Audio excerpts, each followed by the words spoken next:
Oke, selamat siang Pak Roni. Saya William Sanjaya, mahasiswa FAD angkatan 15, SPA 6 bimbingannya Pak Kris Prantono. Sebentar saya akan mempresentasikan hasil proyek saya, yaitu stasiun LRT di kawasan area Bandara Soekarno-Hatta. Yang pertama adalah analisis. Analisis ini kita mulai bahas dari lokasi dulu. Lokasinya itu ada di Bandara Soekarno-Hatta, atau lebih tepatnya di Tambak Harjo, Kecamatan Semarang Barat, Kota Semarang, Jawa Tengah. Kemudian ini adalah programming. Programming ini kita mulai dari zoning makro. Ini adalah rencana awal. Ini adalah rencana awal, yaitu memusatkan masa bangunannya ada di tengah-tengah antara sirkulasi. Sirkulasi kita dimulai dari sini. Kemudian untuk keluar dari area ini kita harus memutar lagi. Kenapa kita harus memutar? Karena kenapa harus memutar ke belakang dan tidak memutar ke depan sini saja? Kita mempertimbangkan jika masa yang datang ke stasiun adalah masa yang ramai. Jadi menurut saya pertimbangan untuk jalan memutar adalah pertimbangan yang baik karena untuk mengurangi kemacetan. Nah, kemudian kenapa kita buat sirkulasi ke sini lagi? Karena ini nanti akan dibuat sebagai tempat parkir baik untuk pengunjung maupun untuk petugas. Nah, ini adalah zoning mikronya, ini adalah zoning perencanaan awal kita. Bisa dilihat zona parkir VIP ada di sini. Kemudian transportasi vertikal atau lift dan tangganya akan ada di sini. Utilitasnya akan ada di sekelilingnya. Dan untuk yang ungu muda ini adalah hall-nya. Ini masih rencana awal. Dan yang kemudian bangunan lantai 1 adalah stasiun itu sendiri. Nah, ini adalah bentuk masanya, masih kasar. Kita menggunakan 3 struktur, yaitu space frame, tensile, dan juga folded plate untuk struktur atapnya. Kemudian inilah adalah gambar skematik. Mulai dari zoning mikro yang tadi, ini adalah sketsa awalnya. Kemudian analisa bentuknya, bagaimana bentuk atap yang tepat untuk merespon iklim atau cuaca yang ada di daerah tersebut. Nah, ini adalah gambar perencanaannya. Di gambar perencanaan ini, setelah melakukan beberapa pertimbangan, saya merubah total bagaimana bentuk bangunan tersebut. Maksudnya adalah zoning mikronya. Ini adalah situasinya, ini adalah site plan, dan ini adalah gambar kerjanya. Kita mau ada pintu masuk ada di keempat sisi, di bagian sini, di belakangnya, dan juga di samping.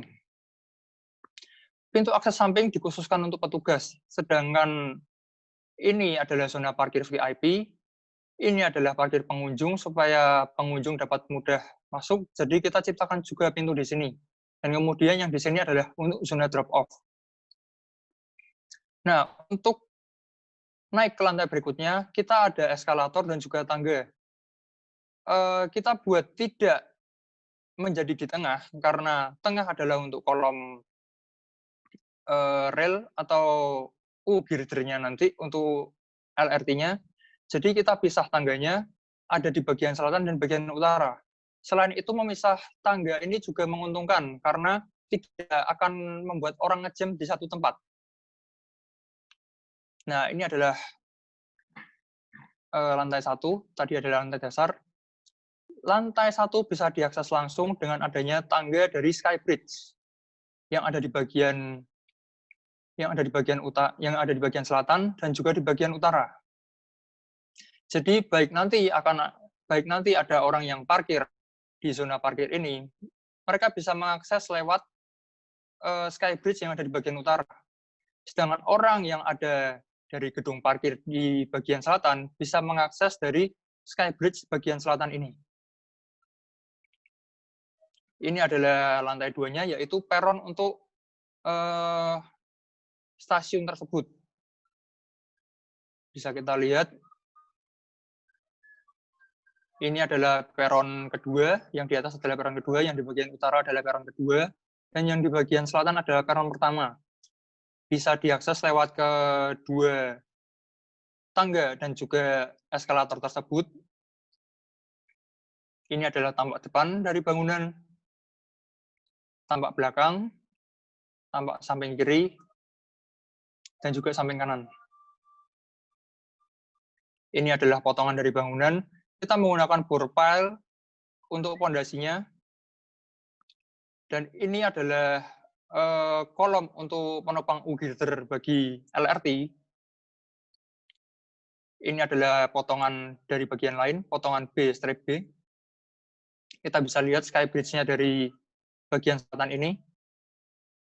Orang dapat akses masuk dari sini langsung ke lantai 1 dan kemudian bisa langsung ke lantai 2. Ini adalah interior lantai dasar.